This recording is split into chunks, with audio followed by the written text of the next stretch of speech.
Hello everyone, welcome to study Chakra. तो इस video में हम लोग पढ़ेंगे स्फीयर ऑफ डेथ के बारे में, जिसको हम लोग बोलते हैं हिंदी में मृत्यु गोल। ठीक है, या फिर हम बोल सकते हैं it is motion of an object inside a spherical shell. ठीक है, तो कोई भी ऑब्जेक्ट यहाँ पे हो सकता है। मैंने यहाँ पे एक गाड़ी बना के रखी हुई है। देखो, ये मृत्यु गोल आपने देखा होगा इसका खेल। इसमें क्या होता है, एक बड़ा सा स्फीयर होता है, गोला होता है। उस गोले में क्या होता है, एकदम नीचे से कोई भी एक या तो बाइक होती है या फिर कार होती है, वो इस तरह से चलने लग जाता है और वो वर्टिकल सर्कल में ऐसे घूमता है। मतलब वो क्या कर रहा है, वर्टिकल सर्कुलर मोशन परफॉर्म कर रहा है। ठीक है, तो ये ऊपर जाने के बाद भी नीचे नहीं गिरता। और क्यों नहीं गिरता, यहाँ पे सर्कल में घूमने के लिए सेंट्रीपिटल फोर्स कहाँ से आता है, ये हम लोग यहाँ पे देख लेते हैं। देखो यहाँ पे होता क्या है, जैसे अगर वो पॉइंट ए पे है तो पॉइंट ए पे क्या होगा, एक तो वेट इस जो भी ऑब्जेक्ट होगा, यहाँ पे मैंने गाड़ी बना रखी है, इस ऑब्जेक्ट पे नीचे की ओर वेट काम करेगा, वेट एक्ट करेगा, राइट। और होता क्या है, वेट के वजह से ये जो गाड़ी है या कोई ऑब्जेक्ट है, ये जो गोला है, इस गोले पे इस तरह से कांटेक्ट में है, तो इस गोले को दबाएगा वो। तो जब गोले को दबाएगा तो गोला क्या करेगा, ऊपर की ओर नॉर्मल रिएक्शन प्रोवाइड करेगा। ठीक है, तो ये गोला नॉर्मल रिएक्शन ऐसे प्रोवाइड करेगा। Now say this normal reaction is towards the center। तो ये जो नॉर्मल रिएक्शन है ये सेंटर की ओर लग रहा है। अब देखो, अगर मैं टोटल फोर्स की बात करूं तो टोटल फोर्स कहाँ लगेगा, क्योंकि ये सर्कल में घूम पा रहा है तो इसका मतलब सेंटर की ओर कहीं ना कहीं सेंट्रीपिटल फोर्स लग रहा है। और फिलहाल यहाँ पे दो ही फोर्स लग रहा है, एक तो वेट mg नीचे की ओर और नॉर्मल रिएक्शन सेंटर की ओर। तो टोटल फोर्स जो है वो सेंटर की ओर होना चाहिए ताकि वो सर्कल में घूम सके और सेंट्रीपिटल फोर्स उसको मिल सके। तो यहाँ पे अगर टोटल फोर्स सेंटर की ओर लगना है तो इसका मतलब नॉर्मल रिएक्शन वेट से ज़्यादा होगा। तो नॉर्मल रिएक्शन यहाँ पे ज़्यादा होता है, अगर ज़्यादा नहीं है तो फिर ये सर्कल में घूम नहीं पाएगा। सो नॉर्मल रिएक्शन वेट से ज़्यादा होगा और नॉर्मल रिएक्शन माइनस वेट, ये जो बचा हुआ फोर्स है, नॉर्मल रिएक्शन ऊपर लग रहा है, उसमें से वेट जो है नीचे की ओर वो कम हो जाएगा। तो ये बचा हुआ फोर्स कहाँ लग रहा है, सेंटर की ओर लग रहा है, n माइनस एम जी। और ये n माइनस एम जी जो फोर्स है सेंटर की ओर जो लग रहा है, ये सेंट्रीपिटल फोर्स का काम कर रहा है। So it is mva² upon r। समझ में आ रहा है? तो ये यहाँ पे इस पॉइंट पे ये force n minus M G centripetal force का काम करके इसको सर्कल में घुमाता है, राइट।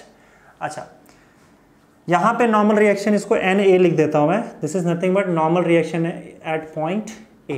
अगर आपको नॉर्मल रिएक्शन का वैल्यू चाहिए तो ये भी मिल जाएगा आपको। पॉइंट ए पे नॉर्मल रिएक्शन का वैल्यू देखो क्या है, Na is equal to mva² upon r plus mg। So this is normal reaction at point A. Okay, point C पे देखते हैं। पॉइंट सी पे क्या होगा बताओ। अब ये दबा ऐसे रहा है स्फीयर को, तो नॉर्मल रिएक्शन ऐसे आएगा। This is NC, normal reaction at point C। और वेट नीचे की ओर एक्ट करेगा, तो वेट नॉर्मल रिएक्शन को कुछ नहीं कर रहा है, तो ये पूरा नॉर्मल रिएक्शन NC जो है it is acting at C, it is acting as centripetal force mvc² upon r, है ना। सिमिलरली पॉइंट B पे क्या होगा बताओ, एट B नॉर्मल रिएक्शन जो है, देखो ये ऊपर की ओर दबाएगा तो नॉर्मल रिएक्शन नीचे आएगा, नॉर्मल रिएक्शन जो है वो नीचे इस तरह से आता है। This is your normal reaction at point B, और वेट भी नीचे ही आ रहा है, तो ये दोनों मिलके नॉर्मल रिएक्शन प्रोवाइड करेंगे इस पॉइंट पे। So NB plus mg will be equal to mvb² upon r। समझ में आ रहा है? तो ये पॉइंट बी पे आपको नॉर्मल रिएक्शन यहाँ से मिल जाएगा, NB is equal to mvb² upon r minus mg। अगर आप गौर से इन सारे इक्वेशंस को देखो तो ये इक्वेशंस वैसे ही है जैसे स्ट्रिंग के केस में हमने वर्टिकल सर्कुलर मोशन में देखा था। बस फर्क इतना है इन इक्वेशंस में, टेंशन T के जगह पे नॉर्मल रिएक्शन आ गया है। तो यानी कि वर्टिकल सर्कुलर मोशन जो स्ट्रिंग का था उसमें और इसमें कोई फर्क नहीं है। आपको बस क्या करना है, इक्वेशंस आपको सब सेम मिलने वाले हैं, बस वहाँ पे जो इक्वेशंस लिखे थे वहाँ पे क्या करना है, आपको जो टेंशन है टेंशन की जगह पे नॉर्मल रिएक्शन डाल देना है। तो यहाँ पे देखो, वहाँ पे TC था NC की जगह, एन बी की जगह पे टी बी था और एन ए की जगह पे क्या था, टी ए था। बाकी सब कुछ सेम मिलने वाला है, ये इक्वेशन से आपको क्लियरली दिख रहा है। तो अब मैं रिजल्ट्स डायरेक्टली लिख रहा हूँ क्योंकि हम लोग ये सारी चीज़ें ऑलरेडी कर चुके हैं। इसके लिए स्ट्रिंग के लिए तो मैं डायरेक्टली यहाँ पे अब रिजल्ट्स लिख दे रहा हूँ। तो यहाँ पे जो मिनिमम वेलोसिटी आपको देना है, वी ए वेलोसिटी यहाँ पे दिया, यहाँ पे आपको जो वेलोसिटी आएगा दैट विल बी वी सी और यहाँ पे वी बी। तो हमने बताया था मिनिमम वेलोसिटी आपको इतना देना है कि यहाँ जाने के बाद स्ट्रिंग के केस में टेंशन ज़ीरो हो जा रहा था। तो स्ट्रिंग के केस में क्या कंडीशन था, पॉइंट बी पे टेंशन ज़ीरो हो जाए। ऐसे केस में जो यहाँ पे वेलोसिटी हमने कैलकुलेट किया था वो मिनिमम वेलोसिटी था। तो अगर यहाँ पे मिनिमम वेलोसिटी दोगे तो पॉइंट बी पे टेंशन ज़ीरो हो जाएगा। लेकिन यहाँ पे क्या करना है बताओ, यहाँ पे आपको मिनिमम वेलोसिटी आप दोगे तो पॉइंट बी पे नॉर्मल रिएक्शन ज़ीरो हो जाएगा। समझ में आ रहा है? तो टेंशन की जगह पे क्या, नॉर्मल रिएक्शन आ जाएगा। तो ये जो 3 इक्वेशंस लिखे थे उसमें अगर आप यहाँ पे नॉर्मल रिएक्शन बी पे क्या करना है, ज़ीरो कर देना है। जब ये वैल्यू डाल दोगे तो आपको वी ए का जो मिनिमम वैल्यू है वो मिल जाएगा और वैल्यू सेम आएगा आपको, minimum value will be equal to root of 5 rg। यही वैल्यू आया था ना। So this is the minimum value which should be given at this point, ताकि वो सर्कल कंप्लीट कर सके और नॉर्मल रिएक्शन बी पे जाने के बाद ज़ीरो हो जाएगा। समझ में आ रहा है? तो जब आप यहाँ पे मिनिमम वेलोसिटी दोगे तो सी पे मिनिमम वेलोसिटी क्या होगा बताओ, it will be root of 3 rg। यही आया था हमारा स्ट्रिंग के केस में, इसमें भी यही आएगा। आप सॉल्व कर सकते हो। और बी पे मिनिमम वेलोसिटी क्या होगा, रूट ऑफ rg। ठीक है। अच्छा, उसमें हम लोगों ने कुछ और डिस्कशन किया था कि जो टेंशन्स है, टेंशन्स का हमने डिफरेंस देखा था, अलग अलग पॉइंट पे टेंशन कैलकुलेट किया था और डिफरेंस देखा था। तो हमको मालूम था कि ए और सी के बीच का जो टेंशन का डिफरेंस है दैट वाज 3 mg। पर यहाँ पे तो टेंशन है नहीं, यहाँ पे क्या है, टेंशन की जगह पे नॉर्मल रिएक्शन। तो यहाँ पे भी आप लिख सकते हो कि ए और सी के बीच का जो नॉर्मल रिएक्शन है, नॉर्मल रिएक्शन का difference that will be 3 mg। सी और बी के बीच में भी नॉर्मल रिएक्शन का डिफरेंस 3 mg और ए और बी के बीच का जो नॉर्मल रिएक्शन का डिफरेंस है दैट इज 6 mg। ठीक है, सब कुछ सेम रहने वाला है। तो ये भी ऑलरेडी हम लोगों ने देखा था यहाँ पे।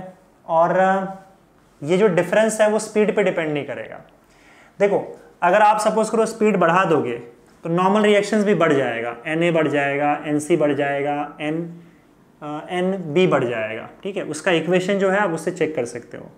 तो स्पीड बढ़ाओगे तो तीनों वैल्यूज़ बढ़ जाएंगे। ठीक है, यहाँ पे नॉर्मल रिएक्शंस तीनों के बढ़ जाएंगे। लेकिन जो डिफरेंस है ना, डिफरेंस हमेशा फिक्स होगा। इन दो पॉइंट के बीच में 6 mg, इनके बीच में 3 mg, इनके बीच में 3 mg। ठीक है, ये भी वैसे ही है जैसे हमने स्ट्रिंग के केस में देखा था। अच्छा, उसके अलावा और क्या देखा था हम लोगों ने बताओ?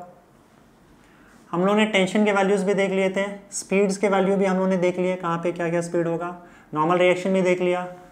और क्या था?